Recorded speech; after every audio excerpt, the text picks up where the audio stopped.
Welcome back and thank you very much for joining me. My name is Swadik Mayaja, and on this channel I bring you news, current events, fun topics that matter to nurses everywhere. And it's happy St. Patty's Day weekend. I'm going to bring you some St. Patrick's Day news. I actually only have one story on some amazing nurses that did some amazing things at a St. Patrick's Day parade. But with all that being said, let's jump right on in.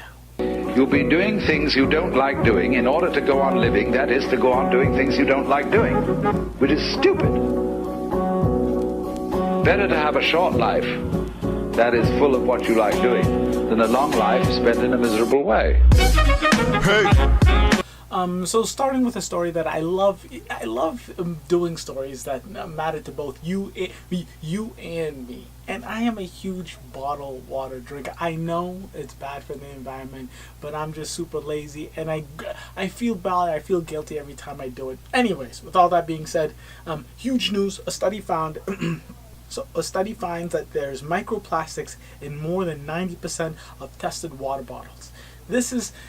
Don't panic yet.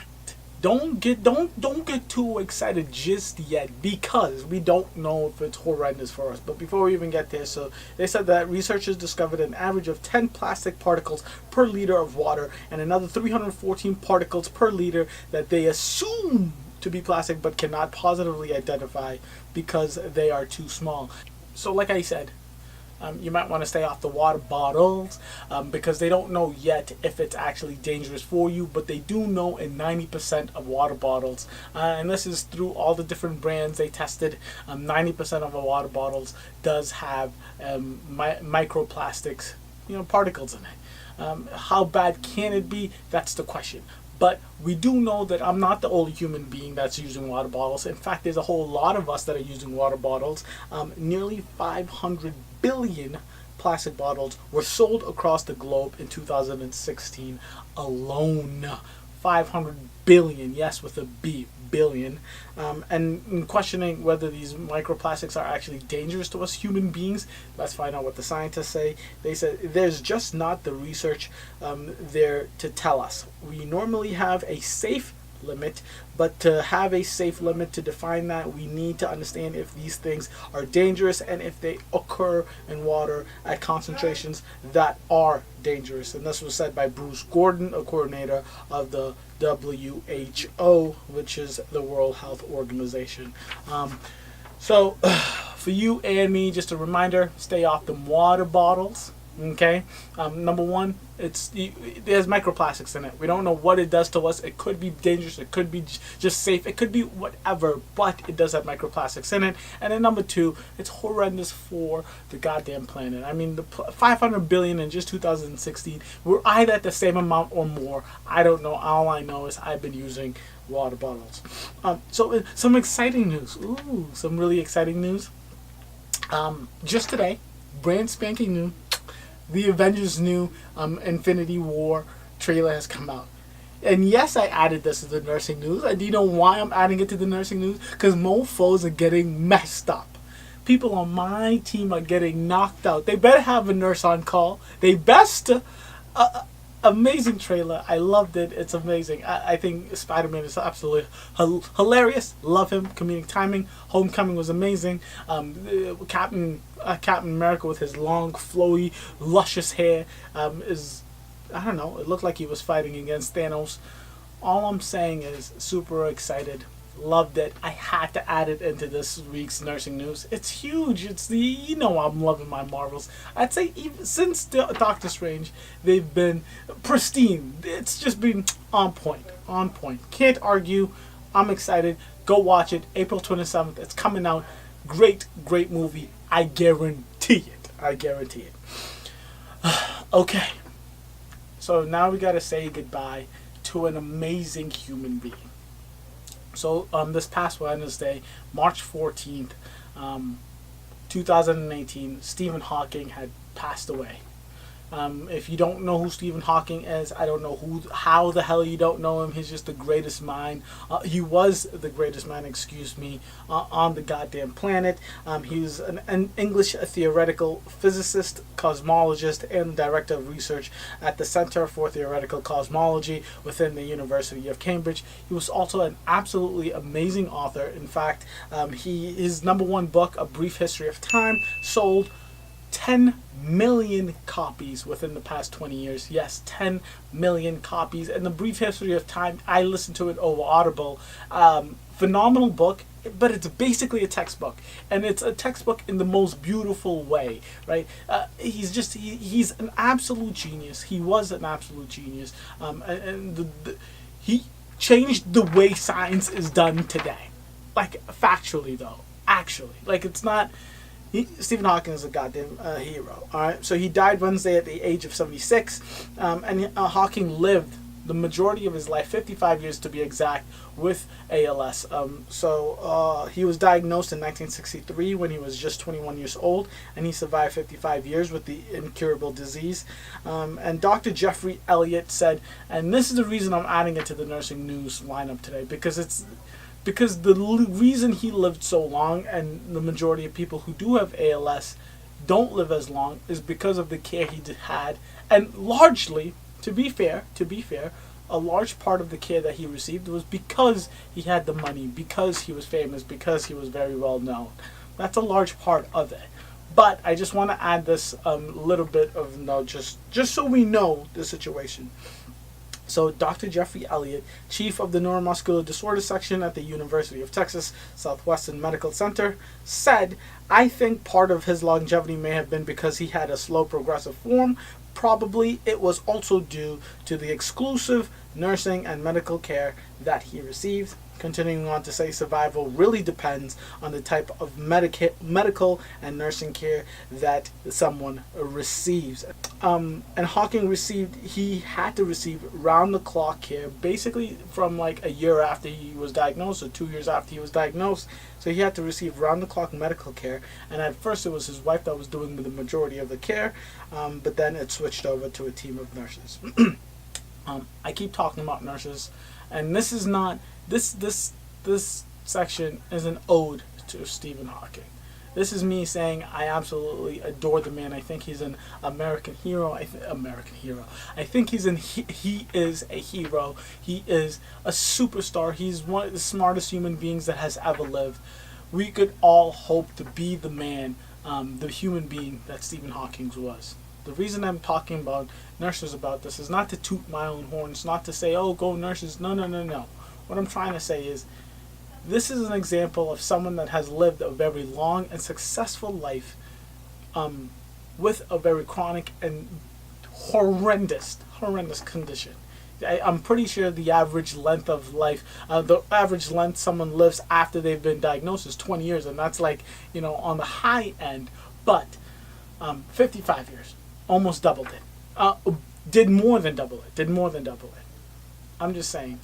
Obviously, not everyone on the planet that is diagnosed with ALS has that kind of money, has that kind of fame. But this is the goal. This is what we want for all of our patients, right? This is what we want for all of our patients. And just to end this segment, I just want to give you one of my favorite quotes of his. And when he was just talking about life in general. And I absolutely love this quote. 1, remember to look up at the stars and not down at your feet. 2, never give up work where it gives you meaning and purpose, and life is empty without it. 3, if you're lucky enough to find love, remember it is there and don't throw it away. I mean, the man was a genius. The man's an author. The man's a poet. The man, Stephen Hawking, you will be missed. My God, rest in peace. Thank you. Thank you for everything that you have done, literally, for humanity. And I can comfortably say that. I'm moving on to a little bit of sad news. I've been talking about gun control a lot, and I feel like I need to continue to talk about this. And this past Wednesday, they had the walkout. High school students walked out of their classes most of them for 17 minutes, for the 1,700 kids that have died since Columbine. I'm pretty sure it's since Columbine. I'm not sure because that's just how many shootings we've had. But this has nothing to do with. This has nothing to do. This isn't about a school shooting. This is about a shooting that happened at a hospital. Sad, scary, yes. I'm sorry, but we got to talk about this because these guns are not going anywhere until we until someone makes a decision that they need to go. Right? So a disgruntled worker in an Alabama hospital shot a couple of his workers and then ended up killing himself. Sad story, but let me give you a little bit of the details. A man pulled out a gun and shot 2 people Wednesday night inside UAB Highlands, which is affiliated with the University of Alabama at Birmingham. The man then killed himself with a shot to the head, authorities said. The gunman, who was 31 years old, Travis Coleman of Birmingham, worked at UAB, as did Nancy Swift, a 63-year-old nursing manager who he killed. The third person that was shot was he worked and handled the supplies, but his name, they did not want to put it out there, in respect. Another sad story that has to do with a shooting. And I bring this up at a time like this after the students just had their walkout. It's because shootings happen so often in America that we stop talking about smaller. And when I say these 3 people are dead because of a gun, but smaller situations like this will not be on the front page of the New York Times or Washington Post, right? It just won't be. But that's how bad this country has gotten. Right? And if enough of these kind of shootings happen, what are they going to start saying that nurses and doctors should hold on to guns, like they're trying to say that teachers should? It's horrendous. I mean, like this story is the scariest thing I could ever imagine. Going into work knowing that 2 people that you work with got shot, and then the person that did the shooting killed himself, all at the hospital. I'm just like when I do these stories, I'm just at a loss of words. I just always end up being at a loss of words. So finally, like I promised you in the beginning, St. Patty's Day. St. Patty's Day, St. Patty's Day, St. Patty's Day. Yes, some 2 superstar nurses saved a life at a St. Patty's Day parade, which is absolutely amazing, right? And this is the news, and this is what I'm going to leave you guys off of, because these 2 are the nurses of the goddamn week. So a Delaware judge, Dawn Callender, had a heart attack, gray, sweaty, the whole 9, nauseous, all the whole 9, all the symptoms, right? Fell down during a parade in Delaware, and then the 2 nurses, Carly McGinnis and Lou Smiley, ran and did what nurses do. Jumped on top of his chest, did the compressions, started yelling at the, started telling people around him, go get the police, call 911, get the defibrillator. One of the police officers that was there for the parade ran to his car, got the defibrillator, put them guys on him. So Dawn Callender, the judge that passed out, that had the heart attack, he was actually gone. He was gone. He was dead. He was pulseless for 3 rounds of chest compressions of CPR. 3 rounds of CPR. That's 30 and 2, 30 and 2, 30 and 2. Gone. Nothing. Right? By the 4th time, after about a minute and a half, he was back to life. They shipped him off to the hospital. He is fully functional. Thankfully to these 2 nurses. As healthcare providers, you guys know, every second counts. Every second counts. If those 2 nurses weren't there, if they waited to just call the cops 911, he would 110% be a goner. He would 110% be a goner. So, moral of the story, St. Patrick's Day is here. Everyone loves to party hardy. Just make sure that there's a nurse next to you.